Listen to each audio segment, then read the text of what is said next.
உதகமண்டல சட்டமன்ற தொகுதியில் அதிமுக ஆட்சியில் பல்வேறு திட்டங்களை நிறைவேற்றிக்கிறோம். ஏன்னா வேண்டுமென்றே திட்டமிட்டு திராவிட முன்னேற்ற கழக தலைவர் இன்றைய முதலமைச்சர் தவறான தகவலை சொல்லிட்டு இருக்கார். அதிமுக ஆட்சியில் எந்த திட்டத்தை நிறைவேற்றல அப்படின்னு ஒரு பொய்யான செய்தியை வெளியிட்டிருக்கிறார். அதிமுக ஆட்சியில் இந்த உதகமண்டல சட்டமன்ற தொகுதியில் பல்வேறு திட்டங்களை நிறைவேற்றப்பட்டிருக்கிறோம். அதில் ஒரு சிலவற்றை அந்த நேரத்தில் குறிப்பிட விரும்புகிறேன்.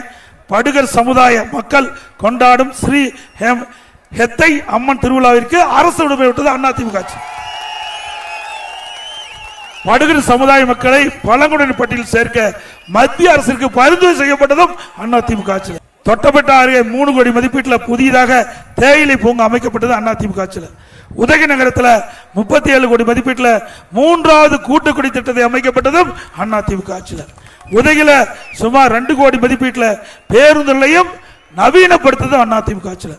அதுபோல கூட்டுறவு தேயிலை தொழிற்சாலை மூலம் சுமார் 27,000 சிறு குறு தேயிலை விவசாயிகள் தேயிலை விலை வீழ்ச்சியின் போது பச்சை தேயிலை கிலோ ஒன்றுக்கு 2 ரூபாய் கூடுதலாக கொடுத்தது அதிமுக அரசாங்கம். குடிசை மாற்று வாரியத்தின் மூலம் உதகை அருகே கேத்தி பிரகாசபுரம் பகுதியில் ரூபாய் 18 கோடி மதிப்பீட்டில் 172 வீடுகள் மற்றும் அவலாஞ்சி பகுதியில் 24 கோடி மதிப்பீட்டில் 180 வீடுகள் கட்டப்பட்டு அதிமுக ஆட்சியில் தான்.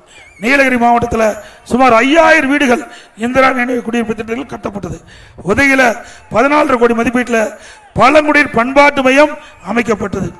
உதகையில் மிக பிரம்மாண்டமான கூடுதல் மாவட்ட கலெக்டர் அலுவலகம் 27 கோடியில் கட்டப்பட்டது. உதகையில் எஸ்பி அலுவலகம் அதிமுக ஆட்சியில் தான் கட்டப்பட்டது. கோட்டாட்சி அலுவலகம் அதிமுக ஆட்சியில் தான் கட்டப்பட்டது. எல்லாமே திமுக ஆட்சி வந்த பிறகு சிக்கர் ஒட்டி திறந்துதான் திமுக ஆட்சியுடைய சாதனை, வேற ஒன்றும் இல்லை.